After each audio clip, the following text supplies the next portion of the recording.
Thank you for being here. Please have a glass of warm water, sit down, and listen to me tell the rest of my story. The ground was soft beneath my shoes, the kind of damp, red Carolina clay that seems to swallow sound completely. I stood there at Maplewood Cemetery, the cold rain soaking right through the shoulders of my black suit, but I barely felt it. My entire world had narrowed down to the polished mahogany box resting on the metal lowering device. Ava's casket. It looked impossibly small suspended over that dark, perfectly rectangular hole. My 9-year-old little girl. She had fought a rare and incredibly aggressive blood disorder for 11 agonizing months. And now the fight was over. The monitors, the needles, the frantic midnight drives to the emergency room. It had all ended in this heavy, suffocating silence. I gripped the hem of my dark coat, pressing my thumb into the wet fabric, trying desperately to stop my hands from shaking. It didn't work. The tremor started in my fingers and radiated all the way up my arms. I looked around, desperate for an anchor. Beside me there was only one person. Not my mother, Lorraine. Not my father, Charles. Not my younger brother, Carter. Just Arthur, my 72-year-old neighbor. He stood silently under a large, black golf umbrella, his weathered, calloused hand resting lightly on my shoulder.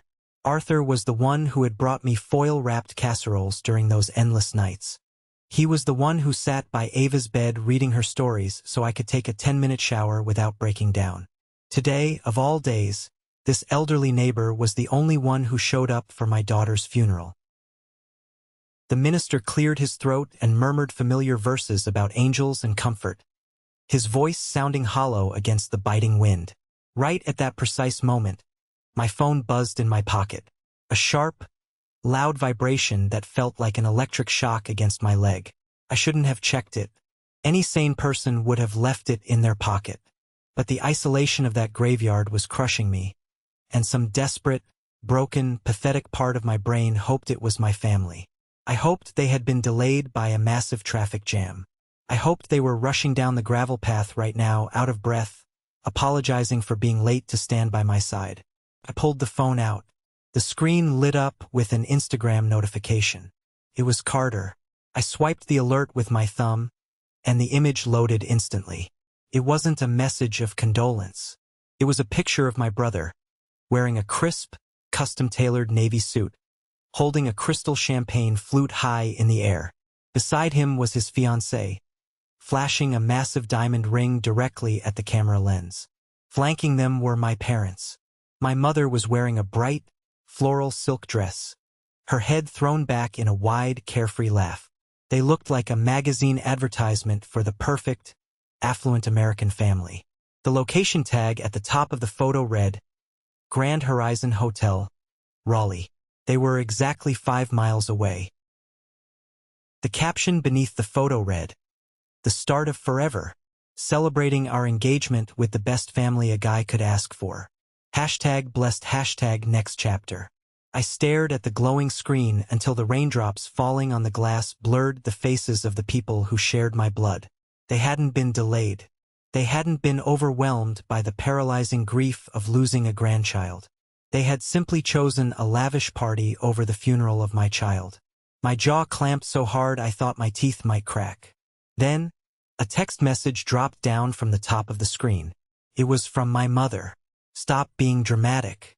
This is urgent. My thumb hovered over the shattered glass of my screen guard. Dramatic? I was burying my only child. For a split second, I thought maybe she realized what day it was and was trying to cover up her massive guilt. But the next text followed immediately, pinging loudly in the quiet cemetery. We need to discuss Ava's trust fund. $950,000 cannot sit idle. We will see you tomorrow morning. The cold air rushed out of my lungs completely. I closed my eyes, the phone slipping from my numb fingers back into my coat pocket. They didn't care that my entire universe had just ended. They only cared about the money. And I knew right then, standing in the mud beside my daughter's grave with Arthur holding the umbrella over me, that the nightmare wasn't over. It was just changing its shape. As Arthur drove me home from the cemetery in his beat-up Ford truck, the rhythmic, squeaking thump of his windshield wipers pulled my mind backward. 11 months ago. That was when the very first crack appeared in the foundation of my perfectly normal life. Ava had been getting mysterious bruises on her legs. Just little purple and yellow spots that I initially brushed off as standard playground injuries. Then came the low-grade fever that absolutely wouldn't break, her suddenly pale skin, and an exhaustion so deep she slept through entire weekends. I distinctly remembered sitting in Dr. Evans' office. The walls were painted a cheerful, bright yellow that felt entirely mocking given the circumstances. He didn't look me in the eye when he said the words, "acute lymphoblastic leukemia." He handed me a thick stack of glossy pamphlets that felt as heavy as lead in my hands. I walked out of that clinic holding Ava's tiny, warm hand, completely terrified, feeling like the floor had vanished beneath my feet. The very first thing I did when I strapped her securely into her car seat was pull out my phone and call my father. I was 31 years old, but in that moment, I just needed my dad. I needed him to tell me exactly what to do, to tell me we would fight this monster together. Charles answered on the third ring. Immediately, I heard background noise, the clinking of fine glassware and loud, boisterous chatter. "Julian, make it quick. We're at a dinner for Carter's new promotion," he said, his voice carrying that familiar, clipped tone of impatience he always used with me.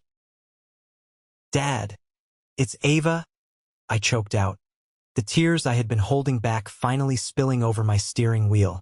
"She has leukemia. It's bad, Dad. We have to start aggressive chemotherapy treatment immediately. I don't know what to do. I'm scared." There was a pause on the line. A long, agonizing, hollow pause. Then my father sighed. It wasn't a sigh of sorrow or shock, but the heavy, irritated breath of a busy man being interrupted. "Julian, listen to me very carefully. Carter just got made regional director. It's a huge night for him. We cannot deal with this kind of negativity right now. Kids get sick. You need to pray on it and let the doctors do their job. Don't ruin your brother's moment." He hung up, just like that, a sharp click and then dead air. I sat in the driver's seat of my sedan, the phone pressed hard against my ear, listening to the silence. That was the exact moment I realized I was completely, utterly alone in this fight. Things spiraled fast. I lost my salary a month later. My boss was understanding at the very beginning, but when the hospital stays stretched from a few days into weeks, and I missed my third consecutive major project deadline, they had to let me go. I didn't even blame them. I couldn't focus on spreadsheets when my focus was entirely on the digital monitors keeping my daughter alive. The medical bills started piling up on my small kitchen counter like a paper mountain of doom. The eviction notices quickly followed. I sold my car, my watch, my television. Everything that wasn't nailed down. And through it all, Arthur was the one who showed up.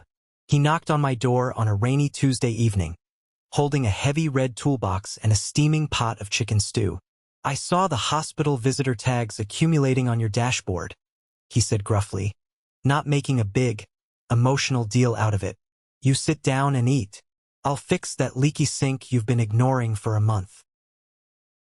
He stepped up and became the grandfather Ava desperately deserved. He played endless card games with her when she was too weak to sit up in her hospital bed. He held her hair back when the harsh chemicals made her violently ill. My real family? They sent a generic, store-bought get-well-soon card with a printed signature. No phone calls, no visits, just silence.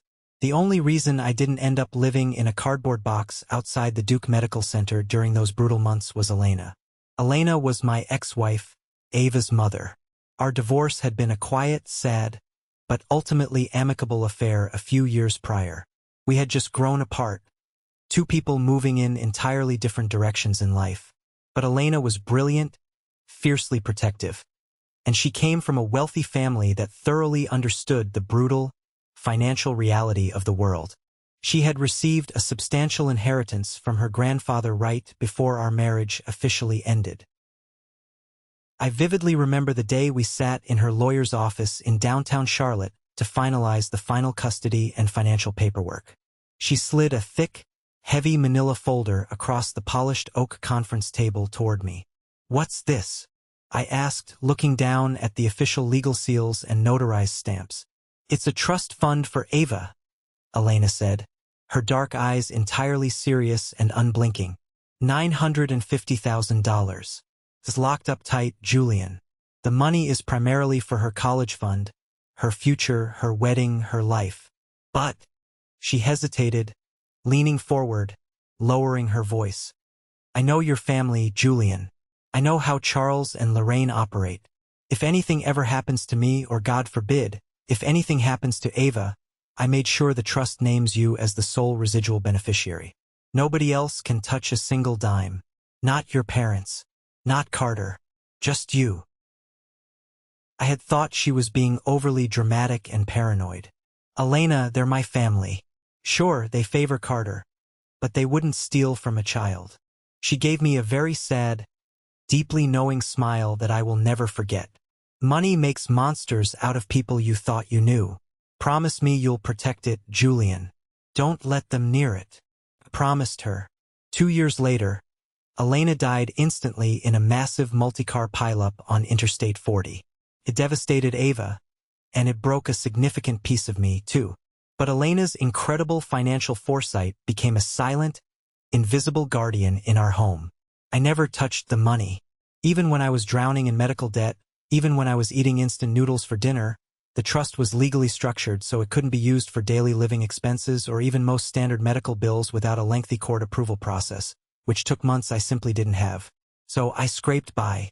I took out predatory personal loans. I completely ruined my credit score. But the $950,000 sat safely in a high-yield account, waiting for a bright future Ava would never get to see. Now, with Ava gone, that money legally transferred directly to me. I hadn't even thought about it once during the funeral preparations. My brain was too full of agonizing grief, too full of the haunting image of her empty bed in the pediatric ward. But my family had clearly thought about it. They had apparently been thinking about it a lot, calculating the exact moment they could get their hands on it. Those endless nights in the pediatric oncology ward were a specific, agonizing kind of hell that changes a person forever. The air in that wing always smelled intensely of bleach, sterile cotton, and underlying fear. The constant, rhythmic beeping of the 4 pumps delivering toxic chemicals into tiny veins became a permanent soundtrack to my mounting anxiety. Ava would lie there, her skin looking almost translucent under the harsh fluorescent lights. Her little bald head wrapped tightly in a soft purple beanie that Arthur had knitted for her. "Dad?" she whispered one night, her voice barely louder than the hum of the hospital room's air conditioner. "I'm right here, sweetie," I said, leaning my elbows over the cold metal bed rail, gently stroking her pale cheek. "Is Grandma coming to visit today? She told me on my birthday she would bring me a giant teddy bear." I felt a sharp, physical pain in the center of my chest. Lorraine had casually promised to visit 3 weeks ago. Every single day, Ava asked about her. Every single day, I had to invent a brand new, plausible lie to protect my daughter's feelings. "Grandma is feeling a little under the weather, honey.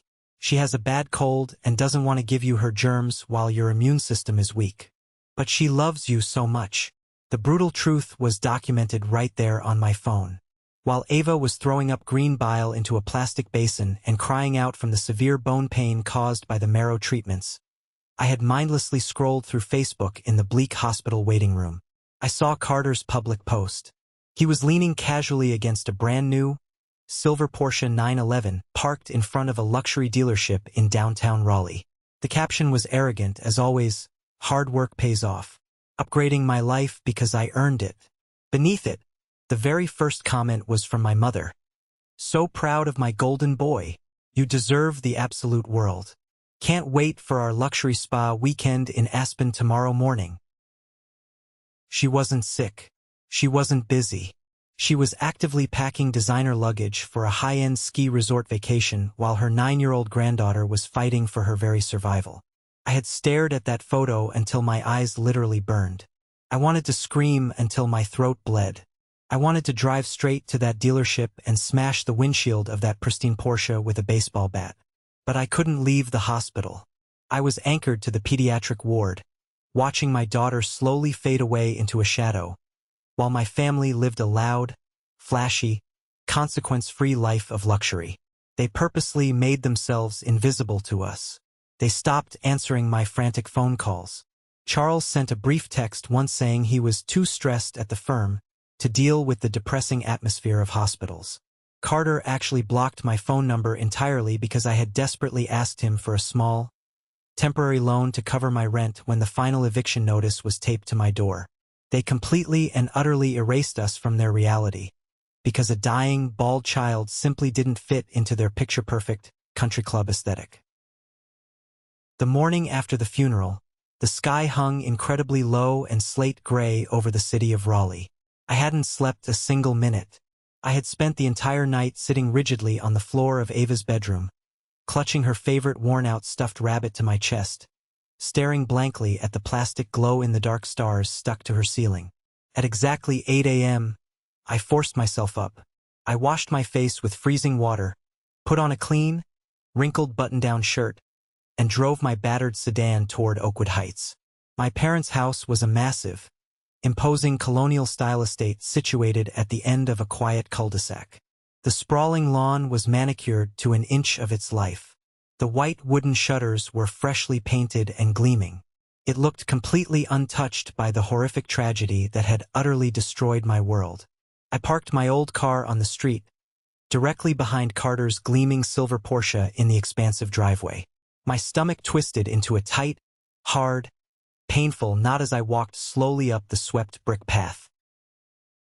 Before I even had the chance to raise my hand and knock, the heavy oak front door swung open. Charles stood there, wearing a perfectly pressed Ralph Lauren polo shirt and beige khakis, his face carefully arranged into a practiced mask of solemn concern. It looked exactly like a politician facing a camera. "Julian, come in. We've been waiting for you," he said. His baritone voice was warm and inviting, but the warmth completely failed to reach his cold eyes. I stepped cautiously into the grand foyer. The rich smell of expensive cinnamon coffee and fresh bakery pastries filled the air. I walked past him into the living room and stopped dead in my tracks. They had set the room up like a corporate boardroom. Lorraine was standing rigidly by the stone fireplace, her hands clasped delicately in front of her waist. Carter was lounging casually on the expensive leather sofa, tapping his Italian leather shoe impatiently against the rug. On the thick glass coffee table in the absolute center of the room sat a thick manila folder. Crisp, white legal papers were neatly arranged beside it, a heavy silver Montblanc pen resting perfectly parallel to the edges of the documents. "Have a seat, sweetheart," Lorraine said, taking one small step toward me but noticeably stopping short of actually offering a comforting hug. "We know this is a terribly difficult, emotional time for you. We purposely wanted to give you space yesterday, to process everything." Space. The word tasted like foul ash in my mouth. You were drinking expensive champagne at a luxury hotel exactly 5 miles from the cemetery. You skipped your own granddaughter's funeral for an engagement party. Carter rolled his eyes exaggeratedly and sat forward, resting his elbows on his knees. "Look, bro, let's not do the whole dramatic guilt trip thing, okay? The party was planned months ago. The vendor deposits were completely non-refundable. We grieved in our own private way. We're here now to help you sort out this financial mess." He reached out and tapped the thick folder on the table with his index finger. The knot in my stomach instantly turned to cold, hard ice. I walked slowly to the opposite sofa and sat down, staring intently at the documents. I knew exactly what was in there. I just didn't know how far they were legally willing to go to take it from me. Carter didn't waste any time with pleasantries. He slid the top legal document across the smooth glass table directly toward me. The bold, black print at the very top of the page read, "Voluntary relinquishment of fiduciary rights and transfer of trust assets." "This is incredibly simple, Julian," Carter said, his tone slick, confident, and authoritative, exactly like he was closing a massive commercial real estate deal. "Ava's trust is highly significant. We're talking almost $1 million. You are clearly in no condition to manage that kind of money responsibly. You've been unemployed for nearly a year, your credit score is wrecked, and frankly, you're emotionally compromised and unstable right now. If you just sign your name on that line, I'll legally step in as the primary trustee. I have the financial background. I'll make sure the money is invested properly for the family. For the family, I repeated, the words sounding entirely hollow and foreign in the quiet room. Lorraine chimed in instantly, her voice dripping with syrupy, fake concern. We're only thinking of your long-term well-being, Julian.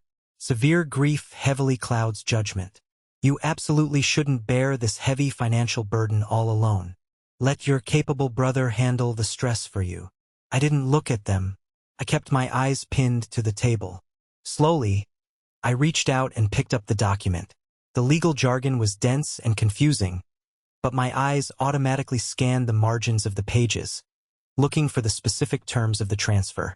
I was looking for the signature line, but instead, my gaze caught a tiny, faded string of numbers printed in the top right corner. A small date stamp from the notary's office when the draft was initially prepared and filed. October 14th. My breath hitched violently in my throat. I stared intensely at the tiny numbers, blinking rapidly to make absolutely sure my exhausted eyes weren't playing cruel tricks on me. October 14th. That was exactly 6 months ago. October 14th was the exact day Ava was rushed into the intensive care unit with a massive septic infection. It was the terrifying day the leading doctors pulled me into a sterile, cold hallway and told me she had less than a 10% chance of making it through the night. I had called my parents from the hospital corridor, sobbing uncontrollably, practically begging them on my hands and knees to come say goodbye to her. They had coldly told me they were praying hard, but couldn't make the short drive because of a severe storm warning that actually turned out to be a light, passing drizzle. While I was holding my dying daughter's fragile hand, terrified of every single shallow breath she took, my parents and my brother were sitting comfortably in a high-end lawyer's office, drafting legal documents to steal her money. They had been actively waiting for her to die. They had meticulously planned this financial takeover for half a year. The shock hit me so hard it felt entirely physical, like a punch to the sternum.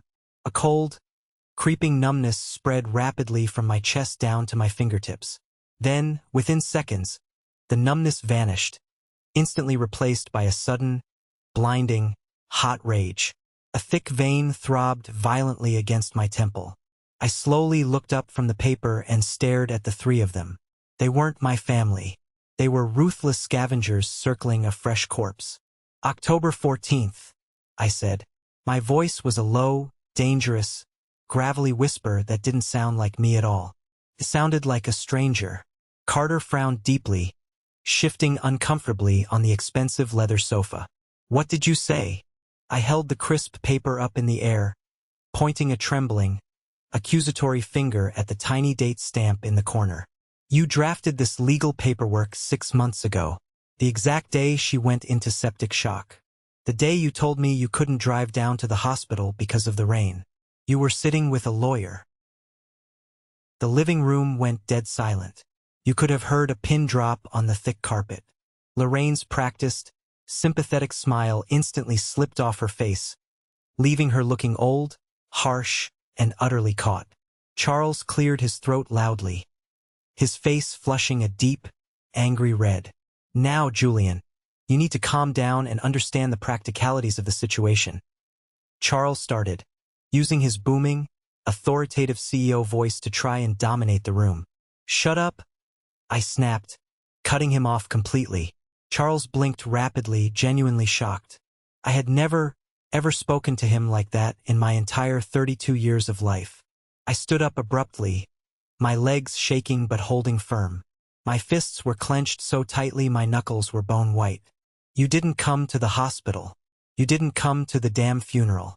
You let me drown in crippling debt while you bought a luxury Porsche. And the whole time, the entire damn time, you were just sitting around waiting for her little heart to stop beating so you could fund a lavish wedding. I grabbed the stack of legal papers off the glass table and ripped them straight down the middle with all my strength. The harsh sound of tearing heavy paper was deafening in the quiet room. I let the torn pieces flutter dramatically to the floor, landing near Carter's expensive shoes. No, I won't sign a damn thing. Not today, not ever. Carter stood up abruptly, kicking the papers aside. His slick, confident demeanor vanished completely, replaced by genuine, unfiltered malice. He pointed a sharp finger inches from my face. Don't be impulsive, you idiot. You have no salary. You have zero savings. You are a broken, pathetic mess. We are trying to do this the nice, easy way. The nice way. I laughed. A harsh, jagged, humorless sound that scraped my throat. Charles stepped heavily forward, towering over me. His eyes were cold, calculating, and entirely devoid of paternal love. If you don't sign this voluntarily, Julian, we will take it to court. I promise you that. We will file for emergency legal custody and guardianship over you. We will easily prove to a judge that you are mentally unstable, suicidal from grief, and entirely unfit to manage your own life, let alone $1 million trust fund. You will lose everything. The money, your dignity, your freedom. Everything. I looked dead into my father's eyes. I saw the absolute, terrifying certainty there. He fully intended to destroy me publicly if he couldn't control me privately. Try it, I said, my voice steady. I turned my back on them and walked purposefully toward the front door. You're making a massive mistake, Charles shouted loudly after me, his voice echoing in the grand foyer. You walk out that door, you have no family left. I pulled the heavy oak door open and stepped onto the porch. I haven't had a family in a long time, I said without looking back, and stepped out into the crisp, cold Carolina air. The drive back to my empty, cramped apartment was a complete blur of motion and suppressed panic. My hands gripped the steering wheel so hard my wrists physically ached by the time I parked. When I finally unlocked the door and walked inside, the absolute silence of the house hit me like a physical blow to the stomach. There were still unopened boxes of medical supplies stacked high in the corner of the living room. A pair of Ava's small, pink sneakers still sat exactly where she had left them by the door. I slid down the wall in the narrow hallway, pulling my knees tight to my chest, and finally, the protective anger evaporated, giving way to absolute, crushing exhaustion. A sharp, authoritative knock at the door startled me out of my daze. I dragged myself up from the floor and opened it. Arthur was standing there on the wooden porch. He didn't have a casserole this time. He was holding two thick, worn spiral-bound notebooks in one hand and a large metal thermos of black coffee in the other. I saw your car pull in, Arthur said gruffly, stepping inside without waiting for an invitation. You look like you just went 10 rounds with a runaway freight train. Move over. He pushed past me into the small kitchen, setting the heavy thermos and notebooks down on the laminate counter. He poured a steaming cup of coffee into a mug and slid it toward me. I took it, my hands shaking so badly the dark liquid splashed over the rim onto my fingers. They ambushed me, I whispered, the words scraping painfully against my dry throat. They wanted me to sign away Elena's trust fund. They've been planning it for months. My dad straight up threatened to declare me mentally incompetent so he could take control of the money. Arthur didn't look surprised in the slightest. His jaw tightened, the deep wrinkles around his eyes grooving further. He reached over and tapped the 2 notebooks he had brought with a calloused finger. I'm an old man, Julian. I don't sleep much, Arthur said, his voice steady, serious, and grounding. And I noticed a very long time ago that your fancy family never came around. So, I started keeping track. I looked at the notebooks, confused. Keeping track of what? Everything, he said firmly. Every single day I drove you to the hospital. Every time you called them for help from the driveway and threw your phone in the grass when they hung up on you. The dates, the exact times, the weather. I wrote down the days Carter was posting pictures of his fancy steak dinners while you were buying discounted soup cans at the dollar store. It's all in here. A meticulous timeline of their neglect. Hot tears pricked my eyes. This old man, who owed me absolutely nothing in this world, had been silently building a fortress to protect me while I was too blind and overwhelmed to see the danger coming. You can't face them alone, Arthur continued, leaning his weight against the counter. Charles has deep pockets and money buys very loud, aggressive lawyers. You need someone smarter, someone meaner. I know a guy, Nathan Hayes. He's a pit bull in a tailored suit. He handles complex estate litigation, and he absolutely hates bullies. Arthur pulled a crumpled, slightly stained business card from his flannel shirt pocket and pressed it firmly into my hand. Call him, right now. You do not let them take what belongs to the memory of that little girl. Nathan Hayes' office was located in a sleek, modern glass building in downtown Raleigh. It didn't smell like old books or dusty leather. It smelled intensely of expensive cologne and freshly bleached floors. Nathan himself was incredibly sharp, dressed in a flawless charcoal suit, his eyes moving quickly and intelligently behind thin wire-rimmed glasses. He sat behind his massive desk and listened to my entire story without interrupting once, his silver pen flying furiously across a yellow legal pad. When I finally finished and handed him Arthur's meticulous notebooks and the ripped pieces of the trust document I had shoved into my pocket, his eyes lit up with a dangerous, calculating kind of energy. They made a critical, arrogant error, Nathan said, his voice calm, methodical, and chillingly precise. They got extremely greedy, and they put their greed on paper 6 months early. But Charles is completely right about one thing. They will inevitably file for emergency guardianship.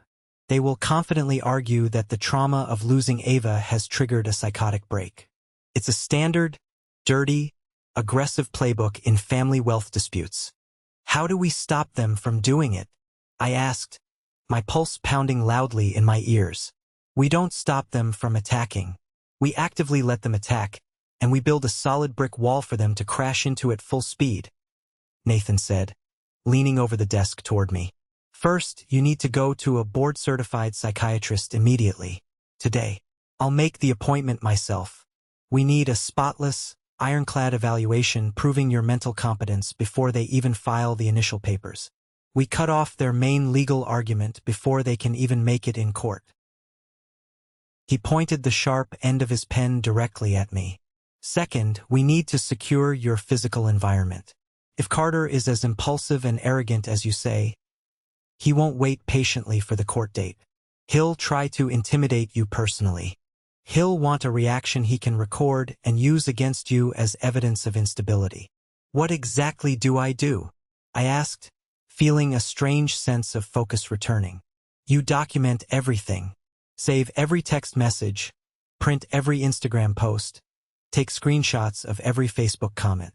Let them eagerly build their fake public narrative of the grieving, concerned family.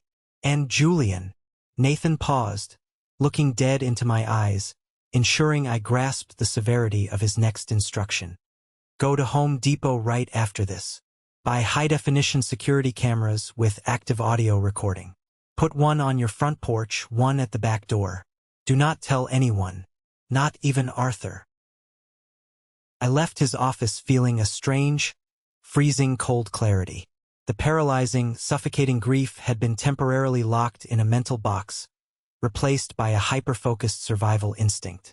I drove straight to the hardware store. That night, under the cover of darkness, I stood on a wobbly ladder and drilled the small, black lenses directly into the eaves of my house. I carefully synced them to the app on my phone, watching the clear, crisp night vision feed of my empty driveway. I sat alone on the couch in the dark, watching the glowing monitor. I wasn't just a grieving father anymore. I was a soldier actively digging a trench. Let them come. The first major strike of their campaign came exactly 3 days later. I woke up at 6 a.m. to my phone aggressively blowing up with notifications. I groggily opened Facebook and saw a public post from Carter that made my blood run instantly cold. It was a highly edited picture of him looking deeply somber, staring out a rain-streaked window. The caption was an absolute masterpiece of emotional manipulation. Please pray for my older brother, Julian. Losing his beautiful daughter has completely broken his mind. He's aggressively refusing professional help, acting incredibly erratically, and viciously cutting off the family that deeply loves him. Mental health is a silent killer, folks. We are doing everything in our power to step in legally and save him from himself before it's too late. Hold your loved ones tight. The comments below it were a sickening flood of sympathy. People I went to high school with, former co-workers, distant neighbors, all sending digital prayers and praising Carter for being such a supportive, heroic brother. None of them knew the actual truth. None of them knew about the shiny Porsche, or the lavish hotel engagement party, or the $1 million trust fund. Later that same afternoon, a link was texted to me by a highly confused former colleague. It was a link to a local online news portal. The dramatic headline read, "Local prominent family seeks urgent legal intervention for grieving, unstable father." They had actually gone to the local press. Charles had provided an official quote. "It breaks our hearts to take formal legal action, but my son is a clear danger to himself. We must step in to protect him and secure his financial future." I was physically sick to my stomach. They were rapidly laying the groundwork in the court of public opinion, painting me as a raving lunatic so that when the actual court case hit, the assigned judge would already be subconsciously biased. Then, right on cue, the doorbell rang. It was a professional process server. He shoved a thick manila envelope against my chest and walked away without a word. I tore it open aggressively right there on the porch. It was an official summons to appear in Wake County Family Court for an emergency guardianship hearing. But the summons wasn't what made my knees completely buckle. Attached to the legal petition was a sworn, notarized affidavit. A witness statement directly supporting my family's outrageous claim that I was legally insane. I looked at the signature scrawled at the bottom of the final page, expecting to see a fake, paid doctor or a sleazy business associate. Instead, the name punched the air straight out of my lungs. Luke Patterson. Luke, the guy I had known since freshman year of college. The guy who stood beside me as the best man at my wedding. He had signed a binding legal document stating that I had called him in the middle of the night, screaming about wild conspiracies, and that I had explicitly threatened to end my own life. It was a complete 100% fabricated lie. I dropped the heavy papers onto the wooden floorboards. Why on earth would Luke do this to me? I immediately texted Nathan the document. 10 tense minutes later, Nathan called me back, his voice grim and low. "I pulled strings and looked into Luke's current financial records," Nathan said. "He was facing imminent bank foreclosure on his house last month. 2 days ago, a lump sum of exactly $40,000 was quietly wired into his account to clear the debt. The wire came from a hidden shell LLC registered directly to Charles's accounting firm. They had bought him. My own parents had literally purchased my best friend to stab me in the back. The isolation was now absolute. There was no one left to trust. The sting of Luke's betrayal was a bitter, jagged pill to swallow, but it successfully snapped the very last thread of hesitation I had. I stopped crying. I stopped mourning the illusion of the family I thought I had. I became a cold, calculating machine. The very next morning, my phone rang. The caller ID showed Duke Children's Hospital. It was Landon, a young guy who worked deep in the medical records department. He sounded incredibly nervous, his voice shaking slightly. "Mr. Alden, I'm calling because I'm legally obligated to inform you of a severe security breach regarding Ava's files. Someone aggressively used an outdated emergency contact authorization form to request hard copies of her psychiatric evaluations and your personal psychological history." "Who did it?" I demanded, my grip tightening on the phone until my knuckles popped. It was automatically flagged by our new security system because the request bypassed standard protocol. It was authorized by a third-party accountant. "A man named Christopher." Landon hesitated, taking a breath. "He confidently claimed to be acting legally on your behalf." Christopher. He was my father's right-hand man, his shady personal accountant and designated fixer. They were desperately trying to dig up Ava's medical history to see if there was any microscopic angle they could use to prove I was a negligent parent. "Landon," I said, my voice eerily, frighteningly calm. "I need you to thoroughly document exactly how that breach happened. I need the IP addresses, the signed forms, the timestamps, everything. Can you do that for me?" Yes, I can securely send it directly to your lawyer. Do it immediately. That afternoon, I walked into the upscale psychiatrist's office Nathan had booked. I sat under the bright fluorescent lights for 4 grueling hours, answering every probing, exhausting question about my grief, my sleep habits, and my state of mind.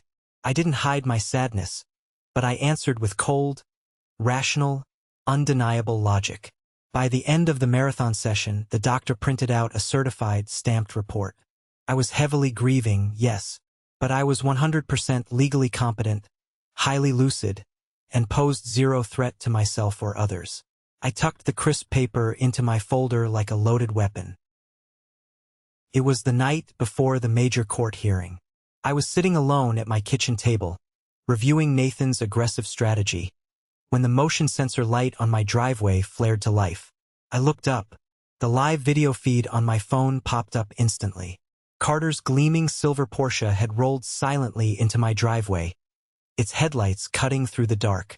The driver's side door opened, and Carter stepped out into the damp night air. He didn't knock. He stood arrogantly on the porch, looking directly at my front door, completely unaware of the small black lens hidden in the shadows right above his head. He raised his voice, just loud enough to carry clearly through the solid wood. "Julian, I know you're in there cowering. Tomorrow is going to be an absolute bloodbath in court. Luke is going to testify under oath that you're totally insane. Mom and Dad are going to cry tears for the judge. You have no money for a long legal fight. I need that trust fund for the wedding and the down payment on the new house. You're going to lose everything." He paused, a nasty, cruel smirk playing clearly on his lips, visible in the night vision. "You've always been the weak, pathetic link in this family, Julian. Just a massive burden. Sign the papers tomorrow morning before we walk into that courtroom, or I swear to God, we will utterly destroy whatever is left of your miserable life." He spat deliberately on my welcome mat, turned around, and got back into his luxury car. As the red taillights faded down the dark street, I didn't feel a single ounce of fear. I reached over, tapped my phone screen, and securely saved the video file to the cloud. The audio was crystal clear. Tomorrow, they were confidently walking straight into a trap of their own making. The air inside the Wake County Family Court was thick and stifling. The courtroom smelled strongly of lemon wood polish and old paper. I walked through the heavy double oak doors with my lawyer, Nathan, walking briskly beside me.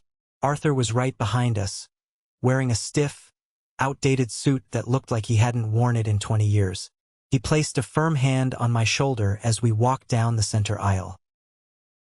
On the left side of the room, sitting at the petitioner's table, was my family.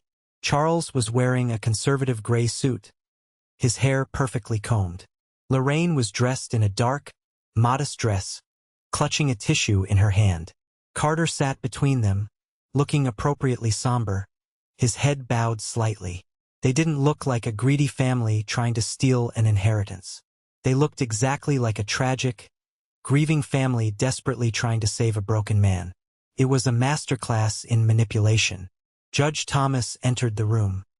He was a stern man with silver hair and sharp eyes that scanned the docket with intense focus. The bailiff called the court to order, and the nightmare officially began. My father's high-priced lawyer stood up and painted a terrifying picture of me. He described a man utterly destroyed by a terrible divorce and the tragic death of his child. He claimed I was neglecting my basic needs, entirely unemployed, and violently hostile to the people who loved me most. Then they called their star witness, Luke Patterson. Luke walked up to the witness stand, his eyes fixed firmly on the floor. He swore on the Bible. The man who had stood next to me at my wedding altar sat down and began to tell the most elaborate, devastating lies I had ever heard. He told the judge that I called him constantly at 3 a.m, raving about conspiracies. He claimed I had a drinking problem. He testified under oath that I had explicitly threatened to drive my car off a bridge because I had nothing left to live for. "Julian is a danger to himself," Luke said, his voice trembling perfectly. "He is entirely unfit to manage his daily life, let alone manage a complex college fund or trust account. His brother Carter is the only one who can step in and stabilize his life. I sat at the defense table, my hands folded tightly on the polished wood. I felt a burning sensation in my chest. To hear your best friend sell your sanity for a paycheck is a specific kind of agony. I looked over at the petitioner's table. Carter was looking down, but I could see the faint outline of a smirk on his face. He thought he had won. He thought the sheer weight of their collective lies would crush me into submission. He had no idea what was sitting in the manila folder directly in front of Nathan. When it was Nathan's turn to cross-examine, he stood up slowly, adjusting his wire-rimmed glasses. He didn't yell. He didn't pound his fists. He walked toward the witness stand with the cold precision of a surgeon. "Mr. Patterson," Nathan said smoothly, "you claim you are stepping forward out of deep concern for my client. You claim you have no financial interest in this matter whatsoever." "That is correct," Luke replied, his voice wavering slightly. Nathan picked up a piece of paper from his desk. "Then can you please explain to the court why, exactly 48 hours ago, a lump sum of $40,000 was wired into your personal checking account from a shell corporation tied directly to Charles Alden's accounting firm? The exact amount required to stop the foreclosure on your house." The courtroom erupted into a low murmur. Luke's face drained of all color. He opened his mouth, but no sound came out. He looked desperately over at Charles, whose face had suddenly turned a dark, furious shade of crimson. "Objection!" Charles's lawyer shouted, jumping to his feet. "This is wildly speculative." "It is a certified bank record, Your Honor," Nathan replied calmly, handing the document to the bailiff. Judge Thomas slammed his gavel down. "Overruled. The witness will answer the question." Luke stammered, completely unable to form a coherent sentence. The judge dismissed him from the stand with a look of absolute disgust. The brick wall my family had built was beginning to crack. Next, Nathan called Landon to the stand. The young records clerk from Duke Children's Hospital nervously explained the massive security breach. He detailed how Christopher, my father's accountant, had illegally accessed Ava's medical files in a desperate hunt for psychological ammunition. The judge's eyes narrowed sharply at my father. But the final nail in their carefully constructed coffin came from the back of the courtroom. The heavy doors opened, and two elderly people walked in. Elijah and Sarah, my ex-wife Elena's parents. They had flown in all the way from California. Elijah took the stand. He looked directly at my parents with absolute contempt. "My daughter Elena set up that inheritance specifically because she knew exactly what kind of people Charles and Lorraine Alden really are," Elijah testified, his voice echoing loudly in the silent room. "She knew they were entirely obsessed with money and status. She knew they favored Carter. She wrote the terms of that trust to form an iron wall around Julian and Ava.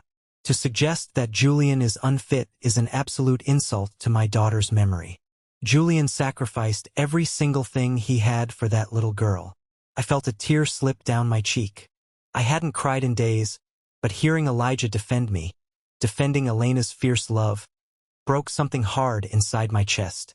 The opposing lawyer tried to do damage control, arguing that while the methods of gathering information might have been unorthodox, Carter was still the most financially stable choice for custody of the trust. He was still the successful regional director. He was still the responsible one. Nathan let him finish his desperate speech. Then Nathan turned to the judge. "Your Honor, the petitioner claims to be acting out of deep brotherly love and a desire to protect his family. I ask the court to submit one final piece of evidence. Defendant's Exhibit C, a security recording from my client's front porch, taken less than 24 hours ago." Nathan connected his laptop to the courtroom monitors. The screen flickered to life. The black and white night vision footage showed my driveway. Carter's silver Porsche pulled up. Carter stepped out, walked up to my front door, and looked directly into the hidden lens. Then, his voice filled the entire courtroom. Loud, cruel, and absolutely clear. "I need that trust fund for the wedding and the down payment on the new house. You're going to lose. You've always been the weak link in this family, Julian. Just a burden. Sign the papers tomorrow morning before we walk into that courtroom, or I swear to God, we will destroy whatever is left of your miserable life." The video stopped. The silence in the courtroom was absolute. It was so quiet I could hear the faint buzzing of the fluorescent lights overhead. I looked at Carter. He looked like he was going to throw up. He was gripping the edge of the table so hard his knuckles were white. Lorraine had her hand covering her mouth, her eyes wide with sheer panic. Charles was staring straight ahead, completely paralyzed. Judge Thomas leaned forward over his heavy mahogany desk. His face was a mask of pure, unfiltered fury. "In my 30 years on the bench, I have presided over many ugly family disputes," Judge Thomas said, his voice dropping an octave, ringing with authority. He picked up his wooden gavel. "This petition for guardianship is dismissed with extreme prejudice. Furthermore, I am forwarding the transcripts of this hearing, the bank records regarding Mr. Patterson, and this video evidence directly to the district attorney's office. I strongly suggest an immediate criminal investigation into perjury, bribery, and criminal extortion." He slammed the gavel down. The sound echoed like a gunshot. "Court is adjourned. This is the moment that changes everything, the moment I finally took back control of my life. Thank you so much for your patience and for staying with me until now. You've been amazing. Please give this video a like and comment one below to let me know you've made it this far. Not only does this help more people find this story, but it also lets me know that my experiences truly mean something to someone. Your support is my greatest motivation to keep sharing the rest of this journey." The fallout from the courtroom was immediate, brutal, and entirely public. Word travels incredibly fast in affluent social circles, and scandal is a currency everyone loves to spend. Within 48 hours, the pristine, perfect image my parents had spent decades carefully cultivating completely shattered into a million unfixable pieces. Carter's glamorous engagement, the one they had celebrated with expensive champagne while I stood in the mud at the cemetery, imploded spectacularly. His fiancée's family was highly connected in Raleigh, and they wanted absolutely nothing to do with a man facing potential extortion charges. She gave the massive diamond ring back and publicly canceled the wedding venue at the Grand Horizon Hotel. The non-refundable deposits they had bragged about became a massive financial loss. But it didn't stop there. The district attorney's office took Judge Thomas's recommendation very seriously. They launched a full investigation into the $40,000 wire transfer. Christopher, the shady family accountant who had illegally accessed Ava's medical records, was immediately audited. He was eventually stripped of his CPA license and fired from the firm.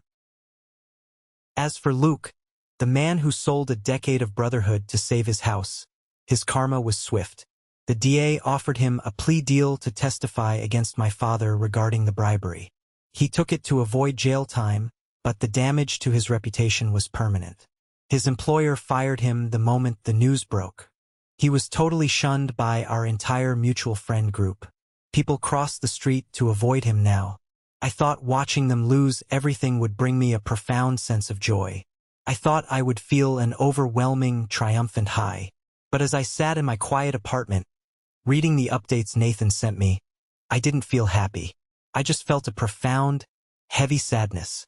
The justice was necessary, the protection of the trust fund was vital, but it didn't bring my little girl back. It didn't change the fact that the people who were supposed to love me unconditionally had looked at my child's death as a massive payday. Retribution is a highly effective shield, but it is a terrible blanket. It doesn't keep you warm at night. 3 weeks after the gavel dropped, a massive thunderstorm rolled through Raleigh. The rain was coming down in thick, gray sheets, hammering against my living room windows. I was sitting on the couch, drinking tea with Arthur, quietly going through some of Ava's old hospital bills that Nathan was helping me clear out. Suddenly, my phone buzzed on the coffee table. The motion alert from the front porch camera. I picked up the phone and opened the live feed. Standing on my front porch, completely soaked by the blowing rain, were Charles and Lorraine. They didn't have an umbrella. Charles looked 10 years older. The arrogant posture was completely gone. His shoulders were slumped. Lorraine was openly crying, her expensive mascara running down her cheeks in dark streaks. They knocked on the heavy wooden door. Not an aggressive knock, but a desperate, pleading tap. "Julian." Lorraine's voice crackled through the small speaker on my phone. "Julian, please. I know you're in there. Please open the door. We need to talk to you." Arthur looked at me, setting his mug down slowly. He didn't say a word. He knew this was my choice to make. I didn't get up from the couch. I simply pressed the microphone button on the screen. "Go away," I said. My voice echoed loudly from the speaker mounted above their heads on the porch. Charles looked up at the camera. His face twisted in desperation. "Son, please. The DA is moving forward with the charges. Carter is going to lose his job. He might face actual jail time. The firm is under massive audit. Please, Julian. We are begging you. Call Nathan. Tell the DA to drop it. He's your brother. We are your family." "My family," I replied, my voice completely flat, completely devoid of any remaining affection. "My family is buried at Maplewood Cemetery." Lorraine sobbed heavily, leaning against the doorframe. "Julian, we made a mistake. Terrible, stupid mistake. But you can't destroy your own brother's life over this." "I didn't destroy his life," I said clearly. "He destroyed it the minute he stood on this exact porch and threatened a grieving father. He destroyed it the minute he forged legal documents while his niece was in a coma. You all did." "Julian, please," Charles begged, his voice cracking. "You drank champagne and celebrated a wedding on the exact day I put my 9-year-old daughter into the ground," I said, the cold truth cutting through the sound of the rain. "You buried your son on the exact same day I buried my daughter. Do not ever come to this house again." I took my thumb off the microphone button. I watched the screen as they stood there for another 5 minutes in the pouring rain, realizing that the door was never, ever going to open. Finally, they turned around and walked slowly back to their car.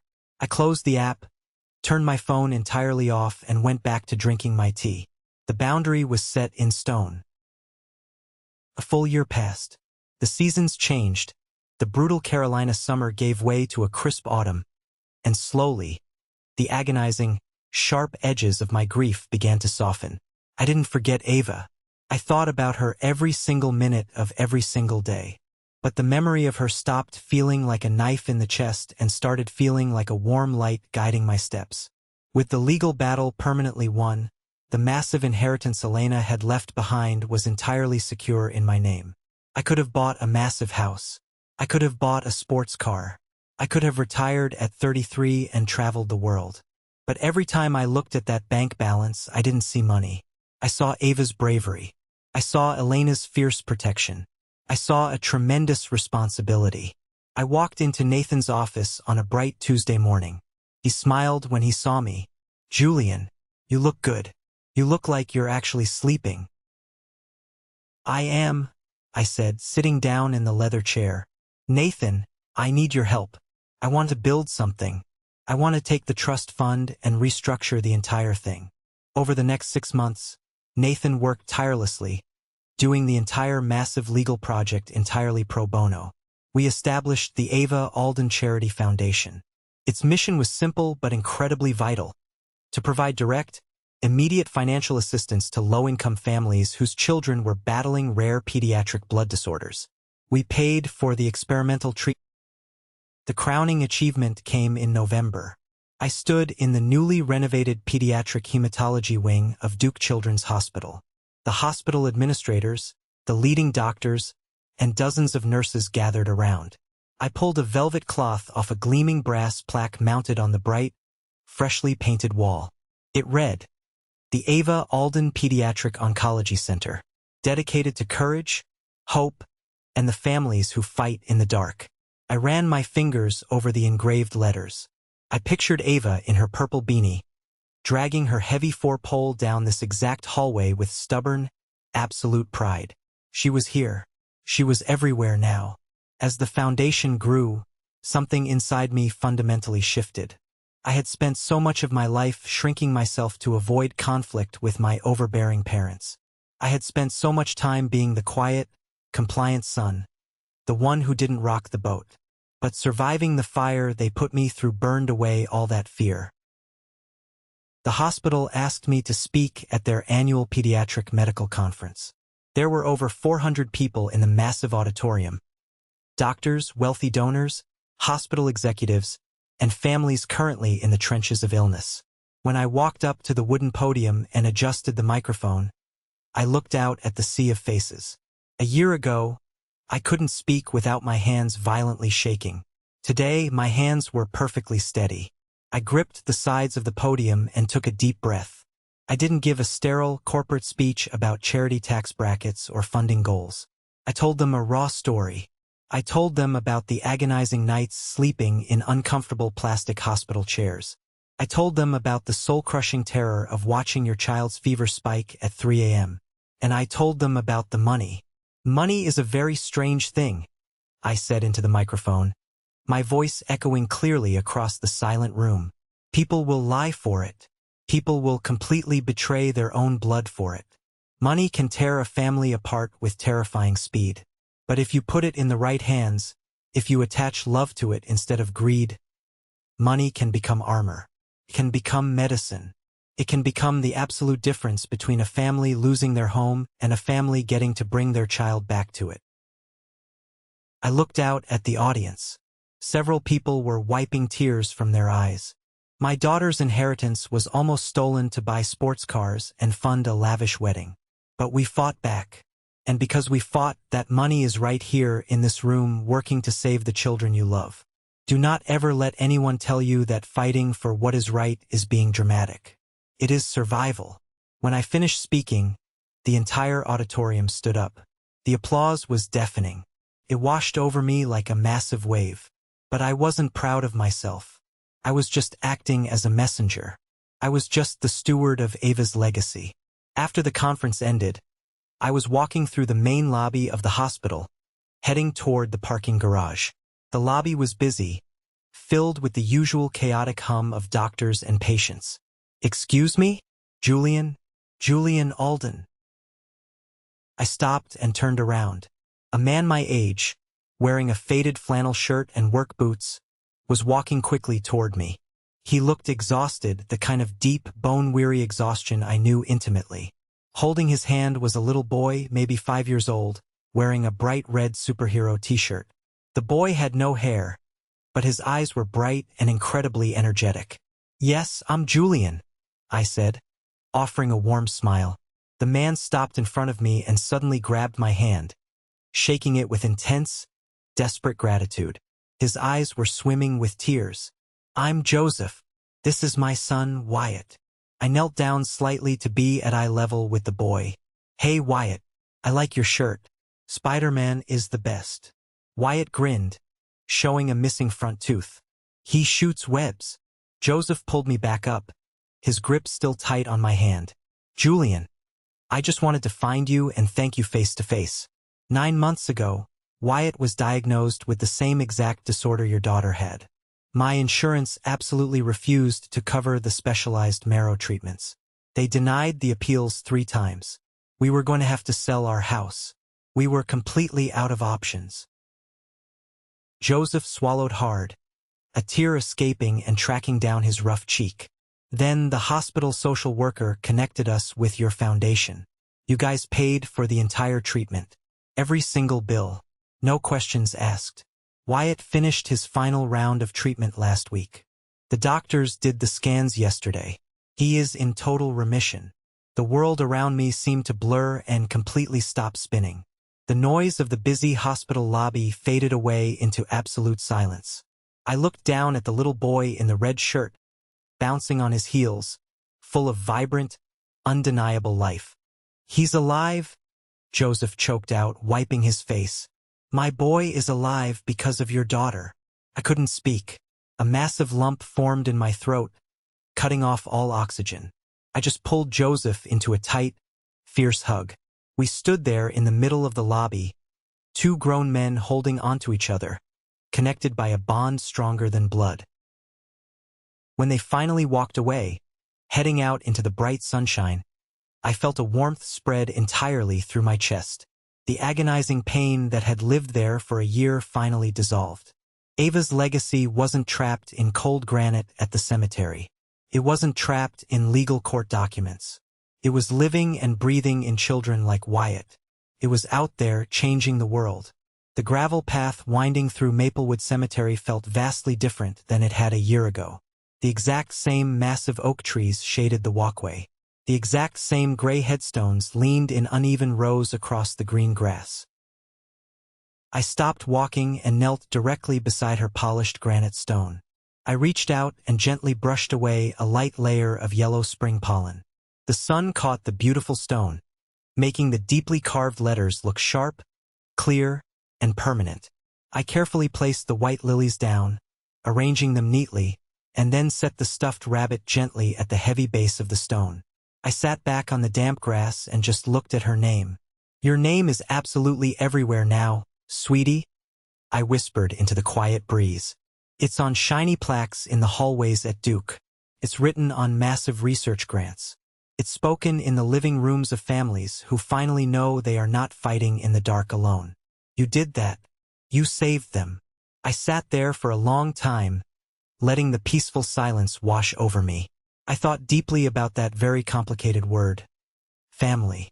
For 32 years, I thought family was simply defined by blood, by a shared last name, by a legal inheritance.